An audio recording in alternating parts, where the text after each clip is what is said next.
moving on to our next topic, as this will probably be the last time we'll have kind of an opportunity to discuss this before it's announced.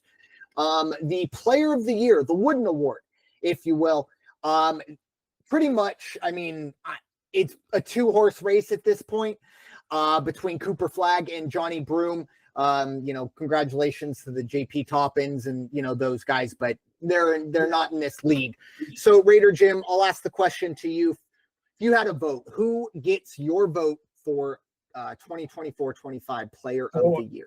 If I'm only going to vote for either of these two guys, I might give the nod to Johni Broome just because of his rebounding ability and his rebounding averages. See, I believe he's got a few more rebounds per game, if I'm not mistaken. And again, the record for Auburn. Now, he's cooled off a little bit of late, but that doesn't mean anything. I think come conference tournament time, come big dance, he's going to be there.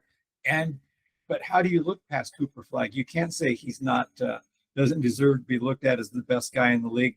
Hopefully his injury isn't going to slow him down come tournament, but what he did during the regular season, my goodness, this is probably the last time you're going to see him wearing a Duke uniform is going to be the next couple of weeks.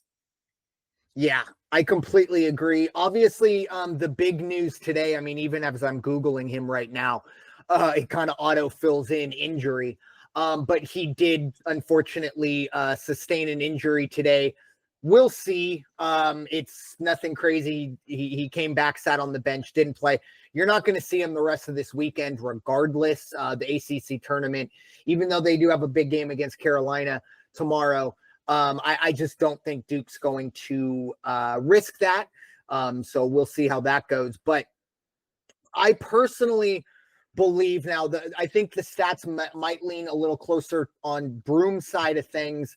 But I just think overall, if you're looking at the totality of basketball, if you just sit down and you watch basketball, you're not shown the stats and you're just shown every single player. Somehow, some way you get a chance to see every one of these guys twice a year. I don't know, figure it out. But anyways, I think the eye test favors Cooper Flagg. Cooper Flagg might be one of the best freshmen I've seen in a very long time. I know a lot of people, like longer than, because with all due respect to Zion Williamson was electrifying, but he wasn't a complete basketball player. Cooper Flagg can literally do it all at 18 years of age at the highest level. I know the ACC was a bit down this year, but Duke still plays a monster schedule. And more than likely, they're going to be playing deep into March. So I look at Cooper Flagg. He is far and away the number one overall pick. It struggles. I want to go back to Kyrie Irving in terms of the last freshman, true freshman, to come in and me go, oh my goodness. And I think Kyrie got hurt even in the middle of that season. So, we didn't get the full slate of it, but I'm just incredibly impressed with Cooper Flagg and the evolution of big men. Nikola Jokic has really changed the game. And I know the game probably changed the center position more than anything, but at the very least, the center position has become really all over the floor, and Cooper Flagg isn't completely embracing it. As you said, it's probably the last time we'll see him at Duke. I'm not a big NBA guy, so unless he gets on a team that's going to be in the finals, it's the only time it really catches my attention. It's kind of the last time I'm really going to be following him. So who knows? Maybe the NIL friends at Duke really drop some cash and ask him to stay. But at the same time, there's a lot of money up in the NBA, like a lot of money. So can't blame him.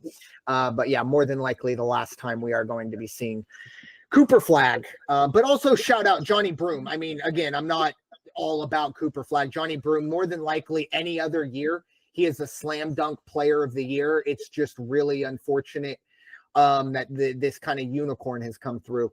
Seems like everybody in Major League Baseball who goes up against Shohei Ohtani for an MVP, it's just you feel a little bit like just can't compete sometimes. Right. A fantastic season from Johni Broome. And who knows, maybe we get a national semi or a final with Duke and Auburn. That would be incredible. So that would be a great way to settle it. But